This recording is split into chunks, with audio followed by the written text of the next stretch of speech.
All right, now indifference curve. So we looked at utility functions. Now indifference curves are basically one form of representation of utility functions. Now why do we use indifference curves? So typically if you are talking about two goods, we have three variables. If you are talking about utility of x comma y, you have three variables. One is good x, amount of good x, one is amount of good y, and the third is utility itself. So if you want to technically make a graph of u of x, y, you need a three-dimensional graph. But obviously our textbooks, our laptop screen, phone screen, everything is two-dimensional. So you cannot you cannot put three-dimensional figures on two-dimensional planes. So that's why we make use of indifference curves. So indifference curves are basically representative of your utility functions. So what I do is, suppose I talk about utility level 4. Suppose your utility function is root xy, and I talk about utility level 4. Utility level 2. So what I'll do is, I'll take all points which represent utility level 2. So utility level 2 can be represented by point 4 comma 1. So this is the point, or point 2 comma 2. So this is the point, or point 1 comma 4. So this is the point. So I will then connect all these points. There will be millions of such points which satisfy root xy equals to 2. So I am basically solving root xy equals to 2, or y equals to 2 upon x square. So the graph of y equals to 2 upon x square will represent all the points wherein utility level is 2. So all these points, they represent utility of 2. Okay, so all these points are going to represent utility level 2. So similarly, I can plot curves for different utility levels, utility level 1, utility level 3, 4, and so on. Utility is generally increasing away from the origin when we are talking about goods. Okay. So if both commodities are good, so I'll discuss three cases now. One is, suppose x, y are both goods. So what are goods? Goods are commodities that you like more of. For example, pen, paper, burger, pizza, these are all goods. If I give you more of burger or more of pizza, you cannot be unhappy about it. Okay, you cannot be like, why are you giving it to me? So they are both goods. So these so when both are goods, then we are in the traditional domain wherein ICs are going to be downward sloping, and they are going to be increasing away from the origin. Now why are they downward sloping?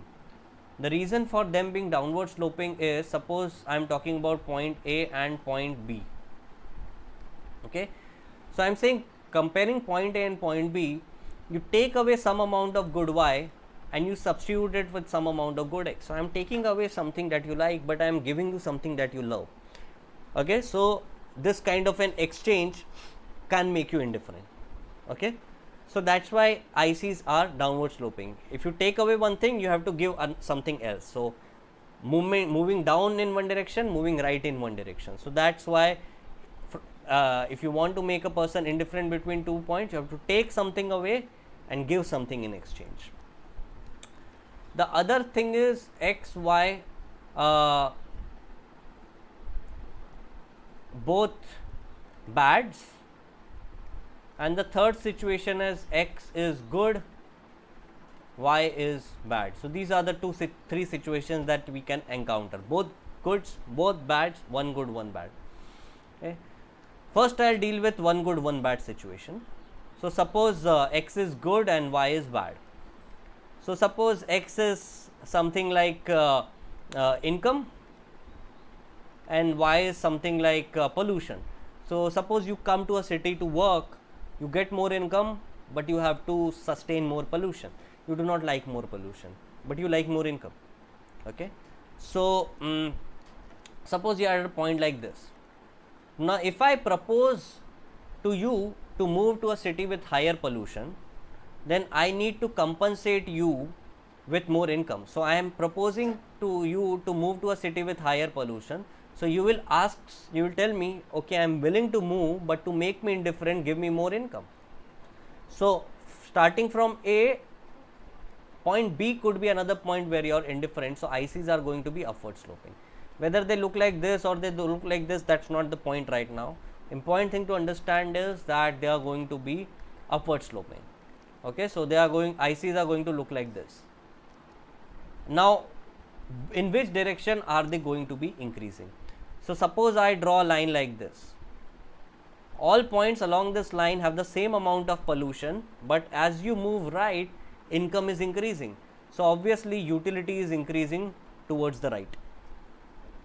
Okay, so as you move right, your utility will increase. So this is the situation when one commodity is a good and another commodity is a bad. Okay. Now final case is both bad, x and y are both bad. For example, you talk about pollution, air pollution and let's say water pollution. So generally places which have more air pollution also have more water pollution. Okay, so let's say you start from any point like this. Okay, suppose you say I move to a city which has more air pollution. Suppose you propose to me that starting from point A I move to some other location which has more air pollution. I am willing to do that only if there is a reduction in water pollution. So starting from point A, you can make me indifferent to a point like B. So ICs are going to be again downward sloping. Okay, so ICs are again downward sloping. Okay, but now there is one point which is which beats every other point. So if both commodities are bad, you have one point which is preferred over every other point, and that is the origin. Okay, so origin is preferred over everything else.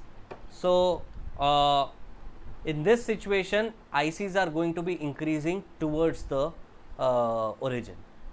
So this is something that you should be able to reproduce anytime. I'm not saying that you should remember it, but you should be able to derive it yourself if it is asked. Suppose one is a bad, another is a good, then you should be able to understand how it works. Okay, now suppose I give you an example where good y is good and good x, it's good if x is less than x star and bad if x is greater than x star. Okay. So there is some threshold amount x star beyond which good x starts behaving as a bad. Okay. So what will the ICs look like now?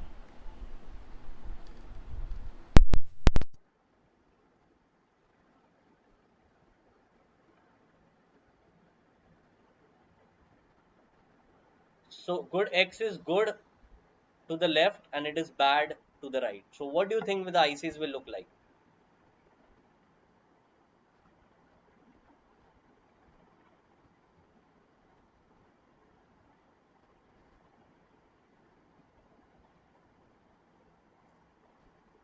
So here both commodities are good. So ICs are going to be downward sloping here. Here one commodity is good, the other is bad. So ICs are going to be upward sloping here. Okay, so this is what the ICs will look like. Downward sloping and upward sloping. Now they could be differentiable or they might not be. I do not know about that. If they are smooth and differentiable, you will get a smooth U-shaped curve here. Otherwise, you know, won't. That's not the important thing. The only thing is to the left of X star, ICs are going to be downward sloping. To the right of X star, ICs are going to be upward sloping.